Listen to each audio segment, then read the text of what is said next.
ജൂനിയേഴ്സായിട്ട് നമുക്ക് ഒരുപാട് കുട്ടികൾ വരുന്നുണ്ടല്ലോ. അപ്പോൾ ഒപ്റ്റം പോലുള്ള വലിയ കമ്പനിയിലൊക്കെ ഇൻ്റർവ്യൂ പാസ്സാവണമെങ്കിൽ എന്താണ് അവർക്ക് നിങ്ങൾക്ക് കൊടുക്കാൻ പറ്റുന്ന അഡ്വൈസ് അതല്ലെങ്കിൽ സജഷൻ എന്താണ്? എൻ്റെ കാര്യത്തിൽ പറയുകയാണെങ്കിൽ അനാട്ടമി സെക്ഷൻ നന്നായിട്ട് പഠിക്കുക. പിന്നെ ഇവിടെ നിന്ന് ക്ലാസ് തരും ICDയിലേക്ക്, അതൊന്ന് വൃത്തിക്ക് അറ്റൻഡ് ചെയ്ത് കഴിഞ്ഞാൽ തന്നെ നമുക്ക് അനാട്ടമി പഠിച്ചാൽ കോൺഫിഡൻസ് കൂടും, സബ്ജക്ട് നോളജ് കൂടും, പ്ലസ് ഇവിടുത്തെ ടോപ്പിക്കുകൾ പഠിക്കാം. എല്ലാ ഗൈഡ് ലൈൻസും അപ് ടു ഡേറ്റ് ആയിട്ട് എന്താണോ ചോദിക്കുന്നത് അതിന് കറക്റ്റ് ആയിട്ടുള്ള റിപ്ലൈ നമ്മൾ കൊടുക്കണം. ഗൈഡ് ലൈൻസ്, പിന്നെ പ്രിപ്പറേഷൻ ഇവിടുന്ന് ക്ലാസ് വരുന്നുണ്ട്, അത് നന്നായിട്ട് അറ്റൻഡ് ചെയ്യുക.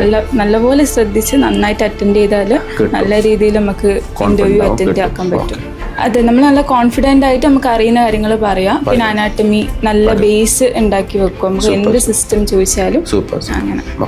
ഇന്റർവ്യൂസിൽ മെയിനായിട്ടും അനാട്ടമി പോർഷനിലാണ് അധികം ക്വസ്റ്റ്യൻസ് വരുന്നത്. അതുകൊണ്ട് അനാട്ടമി നമ്മൾ കംപ്ലീറ്റ് നോളജ് ഉണ്ടാക്കി വെക്കണം. പിന്നെ ICD ഗൈഡ് ലൈൻസ് ആണെങ്കിലും അത് തറോ ആയിരിക്കണം. എന്നാൽ തന്നെ നമുക്ക് മിക്ക ക്വസ്റ്റ്യൻസും ആൻസർ ചെയ്യാൻ പറ്റും.